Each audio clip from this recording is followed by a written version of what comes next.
middle of the night last night thinking about Mitch Marner's giveaway on the winning goal that Ottawa scored. That's the first time I had an X and O concern is watching that game last night when Marner blindly cycled back to his D, game over. And I thought that Kachuk's anticipation was incredible to intercept that pass. But I don't know if anybody else watched the game like I did, but that's what I saw last night. Tim, I'm going to turn it over to you to sort of take charge. Well, no need to do that. Well, we can just throw that open. I didn't see it. Didn't watch any hockey last night. I got to save up my points for next week when the playoffs start. So, did anybody else see the goal and care to comment on it?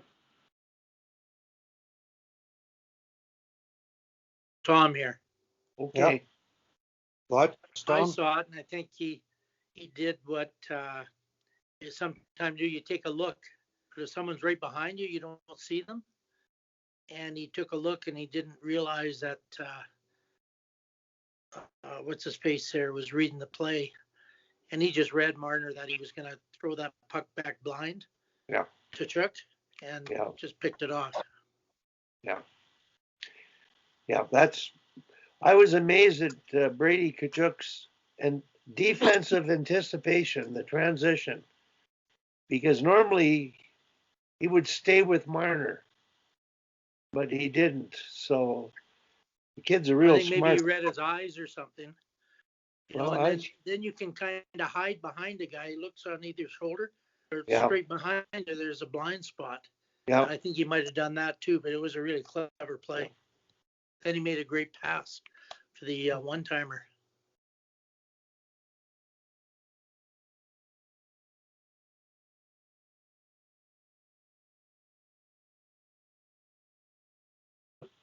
I just watched it now and I made an audible oof. I don't know how many Leafs games you guys watch, but Mitch Marner is the I think the world leader in backhand drop passes. So most of his highlights are those, and evidently a low light. But I would guess, I mean, I've only watched Mitch play probably 10 times this year, and I know he's going to backhand drop pass quite a bit. So I don't think Kachuk's guessing there. He knows that's a Marner special, but he does it very well on the offensive side. But I think that's predicted too, as much as read by Tkachuk there. But yeah, as a Leaf, a reluctant Leaf fan, good thing they're already in first place, I guess.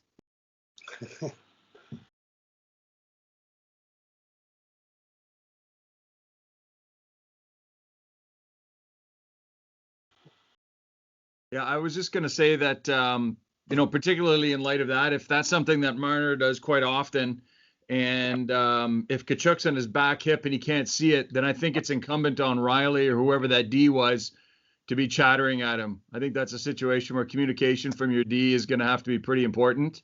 And so if he's worried that Marner, I don't know if that was Riley, I think it was. So if he's thinking Marner's going to throw it back to him and he sees Tkachuk there, he's either got to yell him off or tell him to put it harder down the board so he can skate into it to avoid that.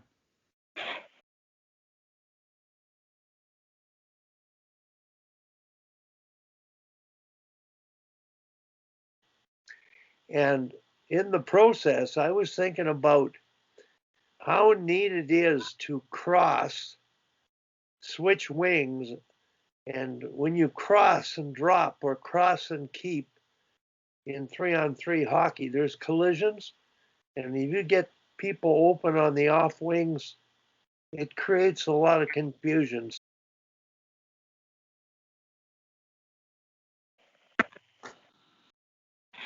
I guess my thought was just in your preamble there, Wally. Mentioning collisions and everything, 3-on-3. My study, like what I've been doing the last couple of weeks, is trying to watch every overtime in the NHL and try to develop a little bit of an insight. Peter and I have talked about this before, like how we actually try to create more collisions, because everybody is so well schooled now, like all of the overlaps and everything that happen are pretty well defended. Everybody's so versed in it now. So how do we create more collisions?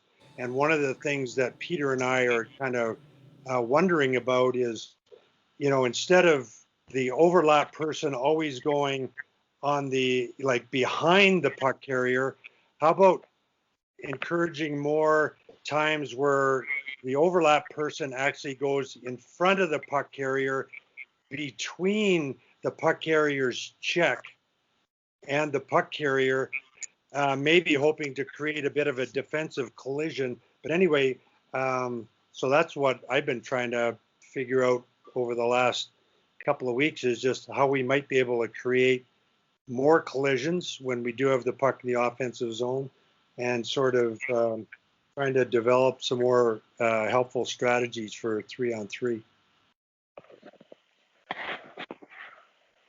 Well, the playoffs are going to be fun to watch, and I'm sure we'll get into more X's and O's during the playoffs. And the 3-on-3 is really intriguing, and we talked about it before, and I'm sure we'll talk about it again. But